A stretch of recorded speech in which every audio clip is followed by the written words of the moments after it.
So, what you have to understand is that J.R. Ward and Sherilyn Kenyon have a few things in common.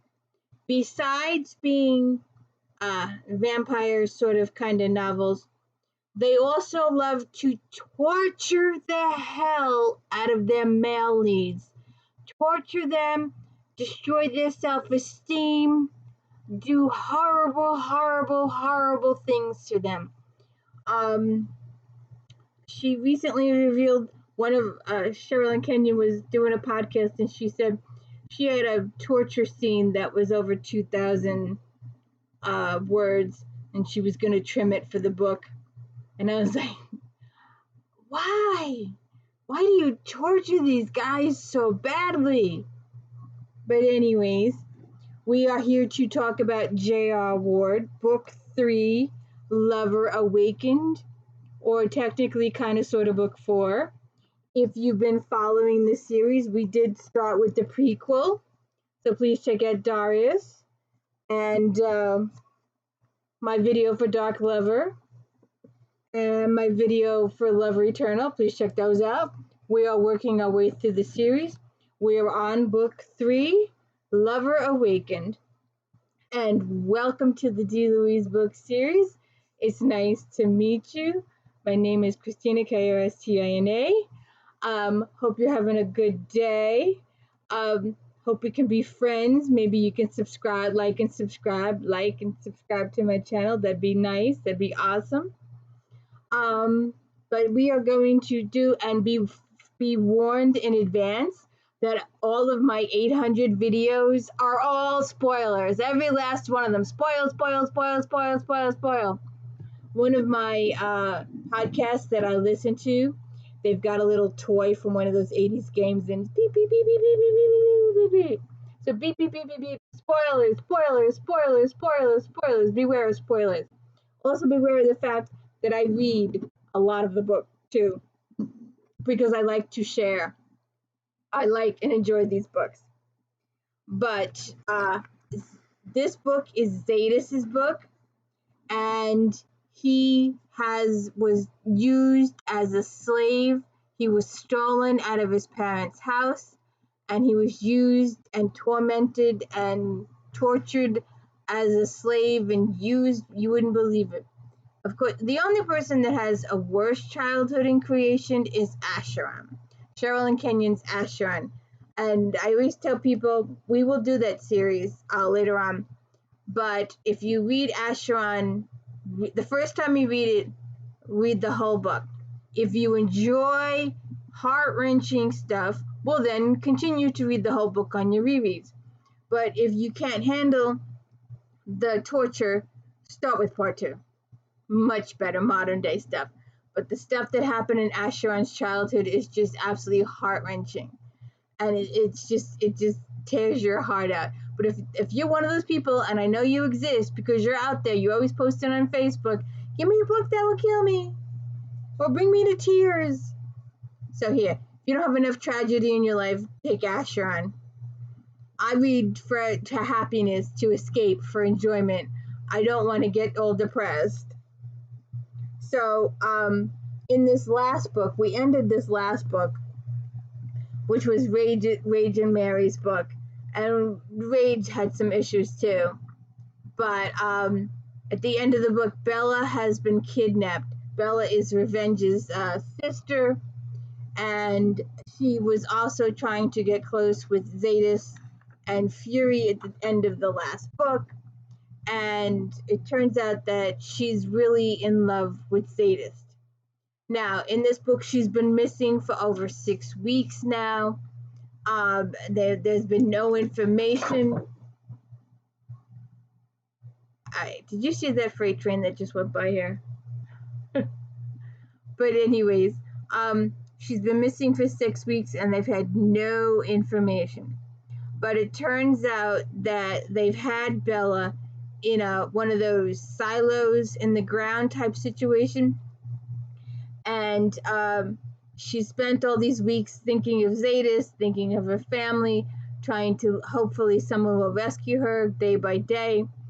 And as this book reveals, another vampire from her race was captured, a younger guy that really didn't have too much fight, and he is used to feed Bella. She needs to feed, she needs the blood.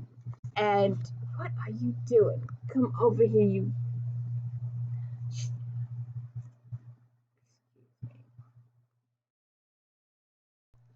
So the lesser has captured the vampire, and he wants Bella to feed from him because he knows that Bella needs the sustenance to survive. And this particular lesser has fallen in love with Bella, so he wants her to live. So he's trying to provide her food, and they get interrupted, and because the lesser gets interrupted by another lesser, and they go off to have a conversation, Bella is able to free the vampire, and he's able to send word back to the Brotherhood that Bella is still alive, and they mount a rescue. And in these 6 weeks since she's been gone, ZSADIST'S has been going to Bella's house every single night and checking on the house and stuff like that. And because he's formed an attachment with her and he cares for her, and he really wants to be the one to rescue her. He's highly in love with her, but he will torture the F out of himself the whole book to get to that point. So when Z is at the house, Butch shows up, and Butch tells him that because they know the alarm system is being turned on and off every night, that he's visiting the house and the family would like him to stop. They've officially declared her dead, and they've already held her funeral because it's been 6 weeks. And John has a nightmare, and he's confronted by Tor and Wesley, and this has a couple of unfortunate things happen in it. So they get the word that Bella's still alive, and I'm just going to read just a little bit of this for you to get a sense. I'm not going to dwell on this, but he was a slave. Maybe I won't. The slave used him in every way possible. The master used ZSADIST in every way possible. So his self-esteem is underground. So there's a cute little moment when Butch and V are living in like a gatehouse type situation, and Butch comes in and says, "Hello, Lucy." I like his little comedy effects that Butch has. He's also been thinking a lot about Marissa. Now, there was a misunderstanding. But because he's angry over the misunderstanding and doesn't know it was a misunderstanding, when Marissa finally sees him and approaches him, he tells her off, and he won't even let her say anything. He won't even ask her about it. He won't even anything. So he won't know for a few books that it was a misunderstanding, that what he heard or what he saw was wrong, that it was revenge havers keeping the two of them apart. It's very frustrating because he didn't even have the gall to talk to her about it, or to approach her about it, or to ask her about it. And she has no knowledge of the misunderstanding. So she can't even, so she's hurting her feelings too. So they decide to go rescue Bella, and they form a rescue, and ZSADIST has got to be the one to do it. And so they rescue Bella, and he takes her back to his room, and in the beginning of this situation, he has to be there when the doc examines her. He will not leave the room. He wants to be with her. He must be with her. He wants to care for her so much. And then he sees that the lesser had carved his name, his own David, in Bella's skin. So that's a situation that they have to deal with. Yes, ma'am. Come here. You're just sitting there so sweetly. So, John's going to meet the king, and this is one of those cute little moments. I don't think I wrote down the page. But when John, there's quite a few clues. Now, see, we know, the readers know the situation because it was here. But we also know more of the situation from this one. But we know that John is Darius reincarnated. And when he sees Bella for the first time, he faints. So then they have him all checked out. So let's see what I have to say here. Bella walks in. John turned to the door and looked at a woman. White light suddenly took the place of his vision, just wiped out everything he saw. It was like being hit with a halogen beam. He blinked, and then from the out of the infinity, nothing. He saw the woman again. She was dark-haired with eyes that reminded him of someone he had loved. No, not reminded. Her eyes were the eyes of his what? Of his what? And he faints. Yes, ma'am. So then it's just a cute little moment. Yes, ma'am. Yes. So then the doctor comes and deals with Bella. Yeah. Bella. And am I getting the... Yeah, Bella, sorry. And it's revealed to the population that because Zadist was raised as a slave, he was not taught to read, and he does not know how to read the doctor's instructions that he left for Z. So he has Fury fix all the medicines for him, so and show him what all the dosages are.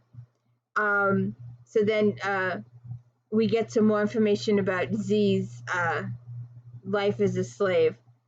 And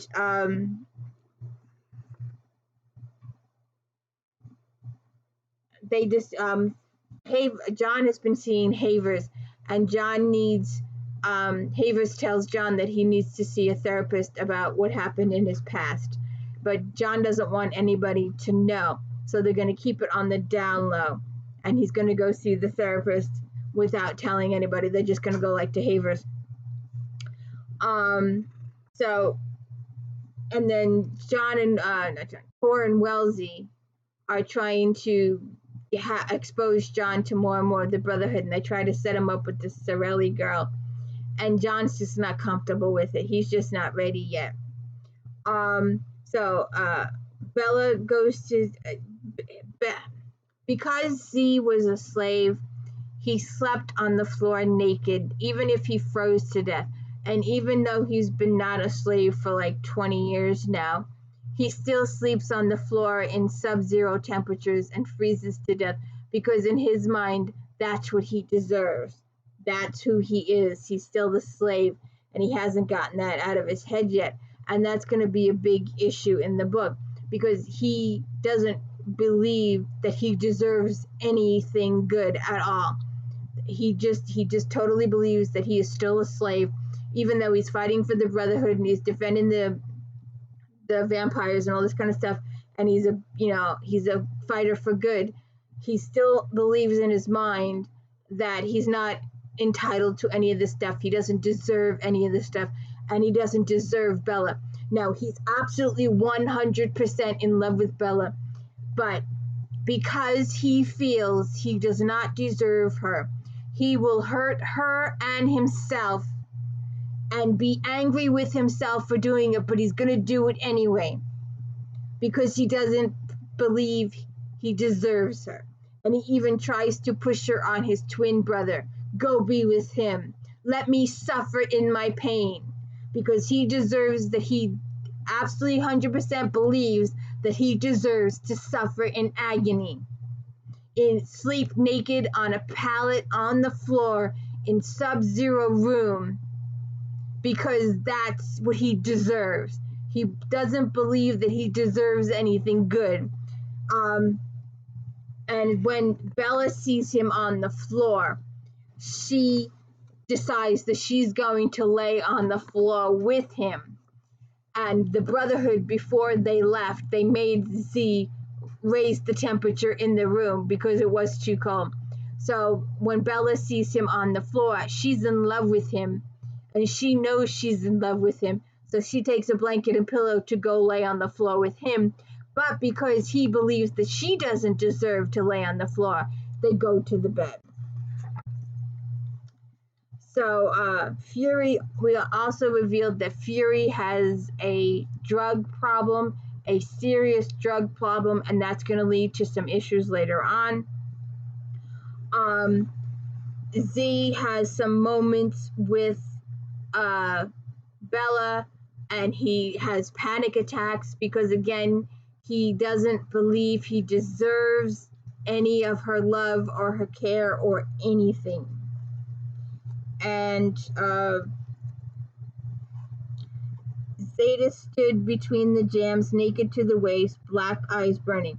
Fury cursed softly. I'm glad you came. About last night. I owe you an apology. I don't want to hear it. Come with me. See, Fury thought Zetas was going to hurt Bella, but it was a misunderstanding because Bella woke up from her nightmare and she saw a shadow and she screamed, thinking it was David. She was just in the middle of her nightmare, and the whole thing was a misunderstanding. And Fury figures that out, but Z will not let him apologize. Again, his self-esteem and his belief in himself is so low that he believes he doesn't deserve the apology. And it's frustrating as all hell, but that's just the way Z believes. Z, I was wrong too. Come with me. Fury yanked the shirt hem down and checked his watch. I have to teach class in a half hour. This won't take long. Well, okay. As he followed Z down the hall, he figured they could get through the apology on the road. Look, Sadis, I'm really sorry about last night. His twin silence was not a surprise. I jumped to the wrong conclusions about you and Bella. Z walked even faster. I should have known you wouldn't hurt her. I would even offer you a ride. Zeta stopped and glared over his shoulder. What the hell for? I offended you last night. No, you didn't. Fury could only shake his head. Zetas, I'm sick, I'm disgusting, I can't be trusted. Just because you've got half a brain and have figured that out doesn't mean you need to stroke my ass with this apology bullshit. Fury's mouth stopped. Jesus, see, you're not. Oh, for fuck's sake, will you get the lead out? Z marched to the room and opened the door. Bella sat on the bed, gathering the lapels of the silk robe to her clothes and neck. She was totally confused, too beautiful for words. Fury looked at her and forth between her and Z. What's this for? Go to her. She needs to feed. Bella wants to feed from Zadist. She wants to feed from Zadist. But Zadist, who wants to feed her, he really, really, really, really, really wants to feed her. But because of his thing in his head, he believes that he does not deserve to have that pleasure. So he's going to make his brother do it, and his brother won't do it. So it's just, she repeats that she needs Z and only Z, and Z's got it in his head. And John has a moment on the shuttle. This will be a driving a storyline with John growing up and the other vampires giving him a hard time until he goes through the transition with all his special treatment and all this kind of stuff. They really don't know who he is, and the stuff with Lash is going to continue. And then Z and Bella have another struggle. She's trying to convince him that she can feed from him, if she will only feed from him. So he decides that he's not clean enough, and he's going to do one of those shower things where he's going to scrub his skin until he almost scrubs it off. Zeta, she struggled to keep her tone gentle and steady. What are you doing? I can't get clean. I don't want you to get dirty too. He lifted his wrist and blood oozed down his forearm. See, look at that dirt. It's all over me, inside of me. His voice alarmed her even more than what he'd done to himself, his words carrying the eerie, groundless logic of insanity. She's trying to tell him that he's not dirty. So he's got some really issues. He finally allows her to feed from him. He fought the urge to smack himself. Yeah? Am I ugly to you? As she recoiled, he put her hands over her face. Never mind. While she hid from him, he thought of the very first moment he'd seen her, back when she'd surprised him in the gym so many weeks ago. She'd astounded him then, struck him dead stupid in his boots, and she still had that effect on his brain. It was like he had an off switch that only she had the remote to. He cleared his throat. You are as you always have been to me. Bloody holy hell. I'm sorry, she said in her palms. I'm sorry. Just go. I'm fine. I'm fine. I'm sorry. You're going to be sorry. I invaded your room, your bed, forced you to sleep with me, made you give me your ring. I'm sorry. She took a deep breath and collected herself, but even still, despair lingered, carrying the earthly scent of raindrops on the hot sidewalk. I know I should leave here. I know you don't want me, but I just can't go to my farmhouse. The lesser took me from there, so I can't stand the idea of going back. I don't want to be with my family. They won't understand what's going on for me right now, and I don't have the energy to explain. I just need some time. So his constant rejection of her, even though he wants her so bad, it hurts. He totally, absolutely believes he doesn't deserve her. So every single time he rejects her, every single time he rejects her, even though it's killing him, it's hurting him, he's agony, but he's still going to do it because he totally, absolutely believes that he doesn't deserve her. So he's hurting her, and he's feeling bad that he's hurting her, but he does it anyway. And depressed people are like that. It's a real symptom.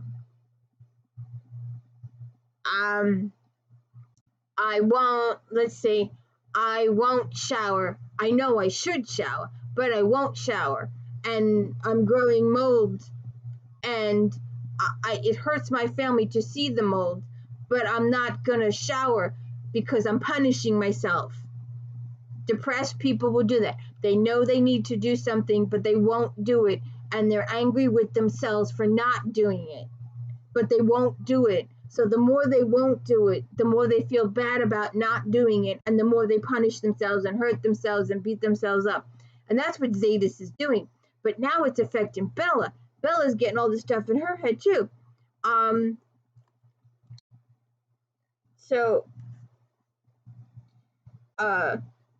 She reached out to throw the covers back just as he uncoiled from the floor. As he walked to the bed, she froze. He draped the apple cores next to her plate, then picked up the napkin she used to wipe her mouth, and rubbing his hands with the thing, he took the tray and carried it out of the room, setting it outside the door. When he came back, he went to the other side of the bed, and the mattress dipped down as he stretched out on top of the duvet. Crossing his arms over his chest and his feet at the ankles, he shut his eyes. One by one, the candles went out around the room. When there was just a single wick that burned, he said, I'll leave that going so you can see. She looked at him. ZSADIST? Yeah. When I was in the hole in the ground, I thought of you. I wanted you to come for me. I knew you could get me out. I thought of you too. You did? His chin moved up and down, and she still said, really? Yeah, some days you were all I could think of. Bella, her eyes stretched wide, rolled toward him and propped her head on one arm. Seriously. When he didn't reply, she had to press Y. His big chest expanded and blew out his breath. Wanted to get you back, that's all. Oh, so he'd been just doing his job. Bella dropped her arm down away from him. Well, thank you for coming for me. In the silence, she watched the candle burn on the nightstand. The tear-shaped flame undulated, so lovely, so graceful. Z's voice was quiet. I hated the idea that you were frightened and alone, that someone had hurt you. I couldn't let it go. I didn't sleep for those 6 weeks, he said. All I could see when I shut my eyes was you calling out for help. God, even though his face was harsh, his voice was so soft and beautiful, like the candle flame. I didn't know how you could survive that long. I was so sure you were dead, but when we found the place and I lifted you out of the hole, when I saw what he'd done to you. Bella says, I don't remember any of it. Good, that's good. Someday I'm going to need to know. Will you tell me? If you really have to have the details. They were silent for a time, and then he shifted towards her, rolling on his side. I hate to ask you, but what did he look like? And he's trying to get clues to what David looked like so he can um, uh, go after him. Why? Because of my brother, she paused. Actually, that's not true. When the male couldn't stand up to Rev, I lost a lot of respect for him, and then the guy let the details of relationship out to Glamera, and things got complicated. Actually, they got awful. The male's reputation had stayed intact, of course, whereas hers got shredded to pieces. Maybe that's why she was so attracted to Zadis. He didn't care what anyone thought of him. There was no subterfuge, no courtly manners to hide his thoughts and instincts. He was honest, and that candor, even if it served to reveal his anger, made it safe to trust him. Were you two lovers? Never mind, that's none of my. Yes, we were. Rev found out, and that's when the problem started. You know how the aristocracy, a female who lays with someone she's not mated to, you'd swear she was tainted for life. I mean, I've always wished I'd been born a civilian, but you can't opt out of your bloodline, can you? Did you love the male? I thought so, but no. The corner of his mouth lifted into a snarl. What the F do you think? As she recoiled, his eyes closed. Sorry, I mean no. That would be no. So why did he keep the skull? Whose was it? She was about to ask when he cut the question off. Your brother thinks he's going after the lesser? Undoubtedly. Revenge is, well, he's the head of the house since my father died when I was very young, and revenge is very aggressive.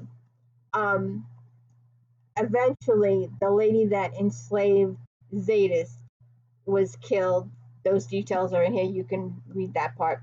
But he has her skull in his room, so he can always know that she's deceased. So then Butch saw, it's just a cute moment that I have to share. Butch saw something or thought he was interpreted something that happened with the Reverend at Zero Sum. Fury is massively addicted to the drugs, and one of the waitresses told him that Fury was getting close with the Reverend. So Butch has to ask him. The male poured himself a couple of fingers of Lagavulin, then took a long drink from the glass. Not particular. Liar, you've been giving me the hairy eyeball since we got back from Zero Sum. Why don't you get real and spill? Butch hazel eyes met his glare on. You game, my man? Fury dropped the 8-ball and dimly heard it bouncing on the marble floor. Why? What? Why would you? I heard you were getting close with the Reverend. As Fury cursed, Butch picked up the black ball and sent it rolling over the green felt. Look, I'm cool if you are. I honestly don't give a rat's ass who you're into, but I would like to know. Oh, this is great, Fury thought. Not only had he been pining after the female who wanted his twin, now he was supposedly dating a freaking sympath. That female who walked in on him and the Reverend clearly had a big mouth, and Christ, Butch must have already told Vicious. The two were like old mated couple, no secrets between them. And V would squeal to Rage, and once Rage knew, you knew as well might have popped the news flash on Reuter's wire. Fury, no, I'm not gay. Don't feel like you need to hide it or anything. I wouldn't, I'm just not. You buy then? Butch, drop it. And it's just a cute little lighthearted moment. So Bella comes and talks to Zadis, a Fury, about Zadis being a slave. She wants to get a little more information. They reveal some more. Let's see. Why did I want?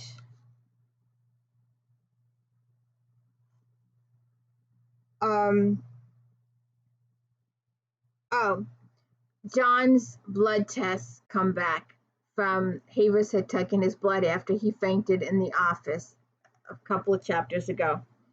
And because we know, and because we know, but the characters don't know yet, and it's confirmed. John shook his head and said, I'm fine, but I would rather be son to you. Tor smiled. Good, that's how I want it to. Now come on, let's rip this band-aid off about the test, okay? John followed Tor to the living room. Haver sitting on the couch looking like a professor with his tortoiseshell glasses and herringbone jacket and red bow tie. Hello, John, he said. John lifted a hand and sat in the wing chair closest to Wellesley. So I have the results of your blood test. Havers took a piece of paper out of the inside of his sport coat. It took me a little longer because there was an anomaly I didn't expect. John glanced at Tor, then Wellesley. Jesus, what if he was wholly human? What would they do to him? Would he have to leave? John, you are a full-bred warrior. There is only the barest trace of non-species blood in you at all. Tor laughed in a burst and slapped his hands together. Hot damn, that's great.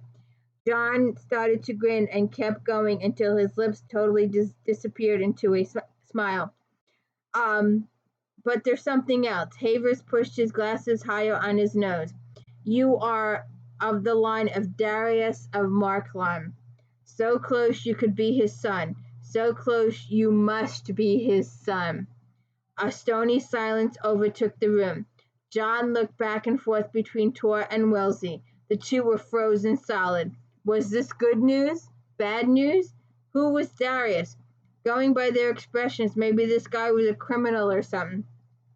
Tor burst up from the sofa and took John into his arms.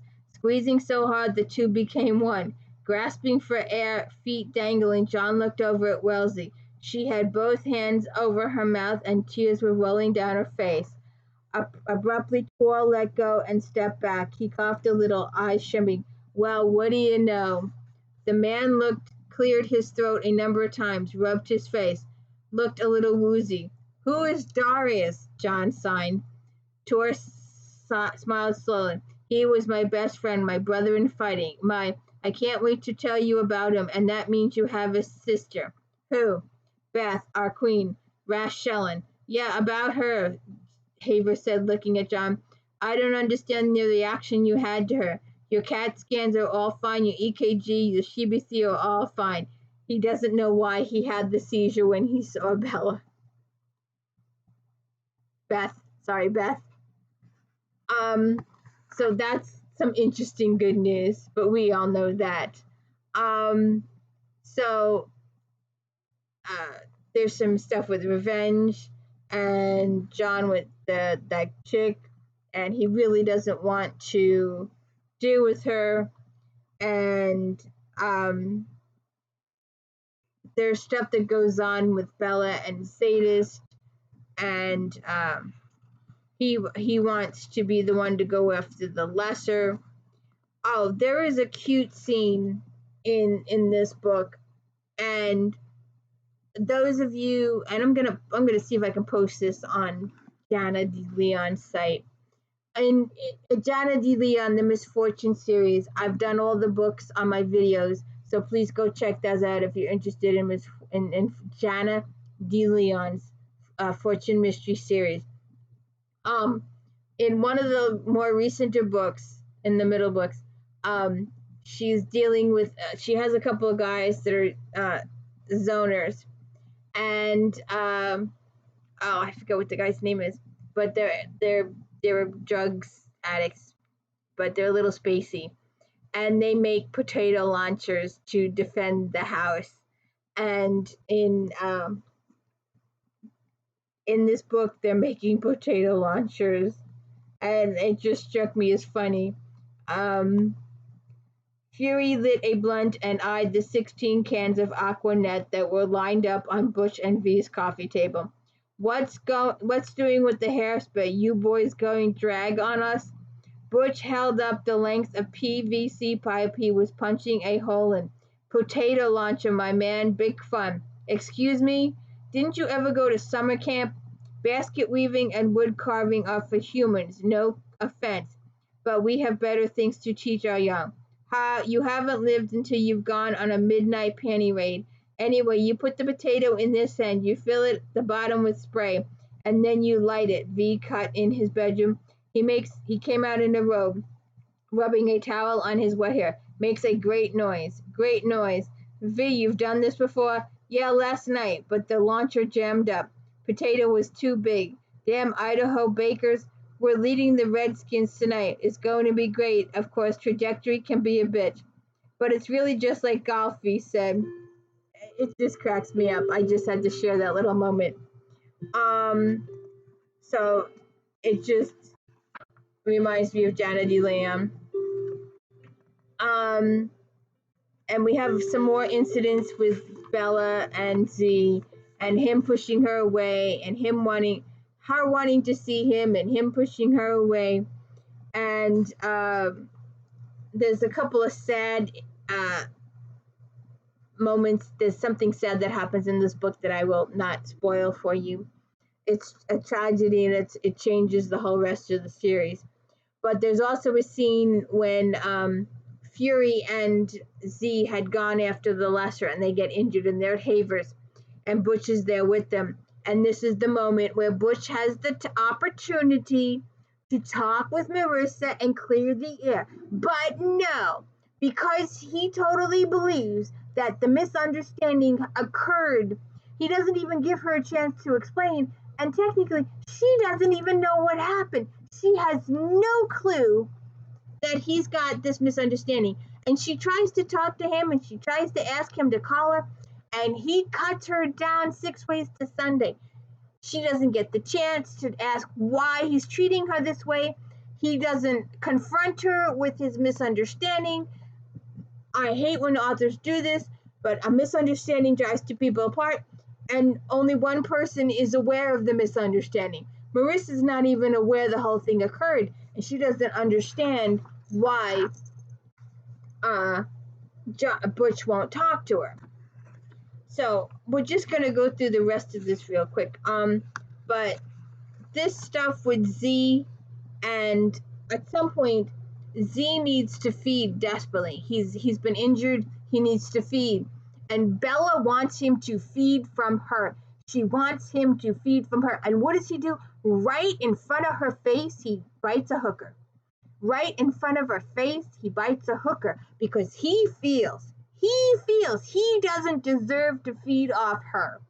And she is massively, massively hurt because he won't feed off of her. So he's, like I said, there's your depression for you. He's hurting himself and her at the same time, and feeling bad that he's hurting her, but he can't do anything about it. He won't do anything about it, and he feels bad that he's not doing anything about it. And so they split up. She wants to go home. She can't go home. She goes home and finds her house vacant. Apparently the Lessers were staking it out, so Revenge moved his entire family to a safe place. She's also comes into her needing, and Z has to service her, and it's just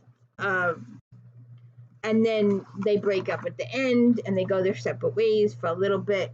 So you have to find out what happens if they eventually get together, because there's quite a few tragic things that happen at the end of this book, and those I won't reveal. You will have to do that yourself. But if you could please hit the like and subscribe, and I hope you will join me in a few days for Lover Revealed, as we are binge reading the Black Dagger Brotherhood series, and it's a good series, and I hope you are enjoying it. Thank you.